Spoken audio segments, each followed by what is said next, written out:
नमस्कार। भानगढ़ के खंडर नाम सुनते ही शायद आपके दिमाग में भूतों की कहानियां घूमने लगी होंगी, राइट? लेकिन आज हम इस जगह को किसी भूतिया कहानी के नजरिए से नहीं बल्कि एएसआई यानी भारतीय पुरातत्व सर्वेक्षण के एक रिसर्चर की तरह देखने वाले हैं। इस एक्सप्लेनर में हम भूतों को भूलकर एकदम सॉलिड बायोलॉजिकल और जियोलॉजिकल केस स्टडी पर फोकस करेंगे। तो चलिए बिना किसी देरी के शुरू करते हैं। तो आज के इस क्लासरूम लेसन में हम इन टॉपिक्स को कवर करने वाले हैं: मिथक बनाम वास्तविकता, डर का जीव विज्ञान, ध्वनि विज्ञान और पेरिडोलिया, वहां मौजूद असली भौतिक खतरे, वो भयानक जलवायु आपदा, और आखिर में सबसे दिलचस्प सवाल कि हम इंसान मिथकों को क्यों चुनते हैं। चलिए आगे बढ़ते हैं। नंबर 1, मिथक बनाम वास्तविकता, भानगढ़ का पुनर्मूल्यांकन। देखिए, भानगढ़ की जो सबसे फेमस कहानी है ना, वो 16वीं सदी के एक तांत्रिक और राजकुमारी रत्नावती वाली, वो सुनने में बहुत ही सिनेमैटिक लगती है। एक तरफा प्यार, एक खतरनाक श्राप और रातों रात तबाह हुआ शहर। लेकिन पुरातात्विक वास्तविकता यानी आर्कियोलॉजिकल रियलिटी कुछ और ही कहानी बयां करती है। सच तो यह है कि इन ऐतिहासिक रिकॉर्ड्स में ऐसा कोई सबूत है ही नहीं जो ये साबित करे कि ये लोग असल में कभी थे भी। ये सब सिर्फ और सिर्फ क्षेत्रीय लोक कथाएं हैं। और अगर आप सोच रहे हैं कि नहीं भाई, वहां कुछ तो गड़बड़ है, तो जरा इसे सुनिए। 2012 में इंडियन पैरानॉर्मल सोसाइटी की टीम ने थर्मल कैमरे, सेंसिटिव ऑडियो रिकॉर्डर्स और इलेक्ट्रोमैग्नेटिक फील्ड रीडर्स के साथ वहां पूरी रात गुजारी। और उनका निष्कर्ष क्या था? भूतों का बिल्कुल कोई सबूत नहीं, जीरो। मतलब वहां जो कुछ भी हो रहा है उसके पीछे कोई और ही अदृश्य शक्ति काम कर रही है। नंबर 2, डर का जीव विज्ञान, मानव शरीर पर नियंत्रण।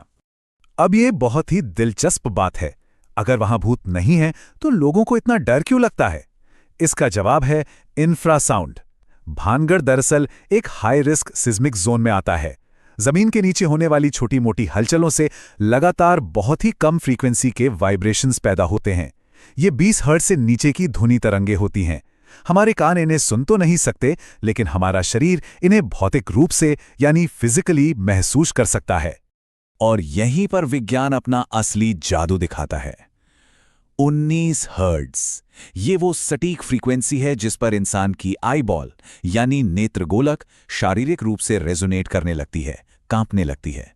तो जब ऐसा होता है तो आंखों के कोनों में अचानक परछाइयां हिलती हुई नजर आने लगती हैं। और सिर्फ इतना ही नहीं, शरीर एक अजीब सी घबराहट, सीने में भारीपन और पैनिक महसूस करने लगता है। ये कोई भूत नहीं है, ये आपकी अपनी बायोलॉजी है जो पैनिक मोड में जा रही है।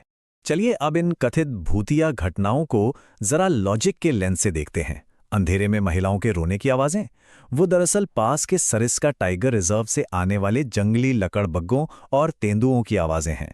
हिलती हुई परछाइयां, अभी हमने बात की 19 हर्ट्ज इंफ्रासाउंड से आंखों का रेजोनेंस, और वो भयानक डर का एहसास, वो इंफ्रासाउंड से पैदा हुई खुद की बायोलॉजिकल घबराहट है। मतलब ये पूरा का पूरा खौफ सिर्फ जियोलॉजी और वाइल्ड लाइफ का एक शानदार कॉकटेल है। नंबर 3, ध्वनि विज्ञान और पेरिडोलिया, दिमाग के भ्रम। अब इसमें भानगढ़ का आर्किटेक्चर भी आग में घी का काम करता है। वहां के नुकीले और ऊबड़ खाबड़ पत्थर मॉडर्न साउंड प्रूफिंग के बिल्कुल उलट काम करते हैं। जब हवा इन खुरदुरे पत्थरों के बीच से गुजरती है तो आवाज को सोखने के बजाय उसे और भयानक बना देती है। ऊपर से घुप अंधेरा और इंटरनेट पर पढ़ी गई डरावनी अफवाहें। जब दिमाग को देखने सुनने के लिए कुछ साफ साफ नहीं मिलता, जिसे सेंसरी डेप्रिवेशन कहते हैं, तो वो इन खाली जगहों को अपनी कल्पनाओं से भरने लगता है। और इसी प्रोसेस को कहते हैं पेरिडोलिया। ये एक इवोल्यूशनरी सर्वाइवल मैकेनिज्म है। इंसान का दिमाग कुछ इस तरह से वायर्ड है कि वो रैंडम टेढ़े मेढ़े पैटर्न्स में भी चेहरे और आकृतियां ढूंढने लगता है। अंधेरे और अव्यवस्थित माहौल में हमारा दिमाग हमें सतर्क रखने के लिए उन खतरों की कल्पना करने लगता है जो असल में मौजूद ही नहीं है। इसे साबित करने के लिए गोल्डस्मिथ यूनिवर्सिटी का ये एक्सपेरिमेंट देखिए। उन्होंने कुछ लोगों को एक बिल्कुल खाली कमरे में रखा जहां कोई बाहरी स्टिमुलस नहीं था। और पता है क्या हुआ? लोगों ने वहां भयानक डर और किसी अदृश्य शक्ति की मौजूदगी महसूस होने की रिपोर्ट की। भानगढ़ में भी बिल्कुल यही होता है। लोग वहां पहले से ही इंटरनेट की अफवाहों से डरे हुए जाते हैं और फिर उनका अपना ही दिमाग उस खामोशी में इस पूरे भूतिया अनुभव को क्रिएट कर देता है। नंबर 4, भौतिक खतरे, रात का असली खतरा। आपने भानगढ़ के मेन गेट पर लगे उस एएसआई के वार्निंग बोर्ड के बारे में जरूर सुना होगा कि सूर्यास्त के बाद प्रवेश वर्जित है। लोग इसे भूतों का सबूत मानते हैं, लेकिन सच कहूं तो इसका भूतों से कोई लेना देना नहीं है।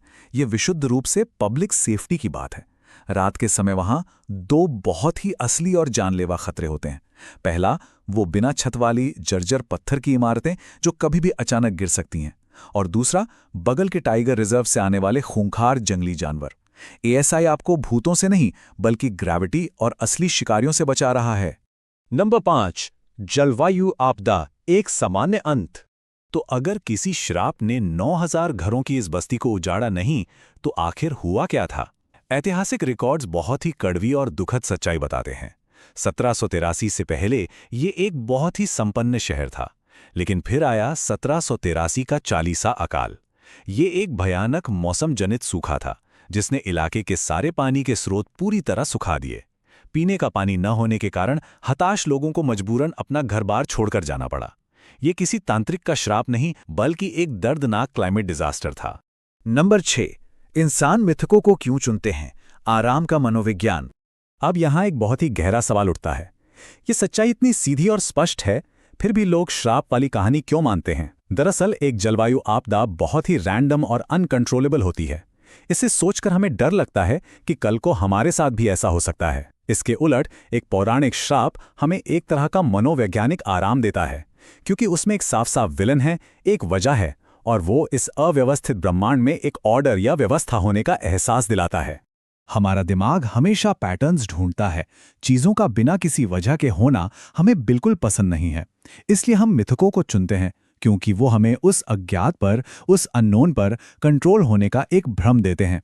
भानगढ़ कोई भूतिया खंडहर नहीं है, बल्कि इस बात का जीता जागता सबूत है कि इंसान प्राकृतिक दुनिया की भयानक रैंडमनेस से बचने के लिए कहानियां गढ़ने को कितना मजबूर है। तो इस पूरे एक्सप्लेनर को खत्म करते हुए मैं आपको इस सवाल के साथ छोड़ना चाहूंगा कि आखिर मानव मस्तिष्क एक सामान्य जलवायु आपदा की अनियंत्रित सच्चाई के बजाय एक काल्पनिक और शापित खलनायक में अधिक आराम क्यों पाता है? सच तो यह है कि मानव भय का ये विज्ञान और जो कहानियां हम खुद को सुनाना चुनते हैं, वो भांगड़ के किसी भी कथित भूत से कहीं ज्यादा डरावनी है। इस विश्लेषण में हमारे साथ जुड़ने के लिए आपका बहुत बहुत धन्यवाद।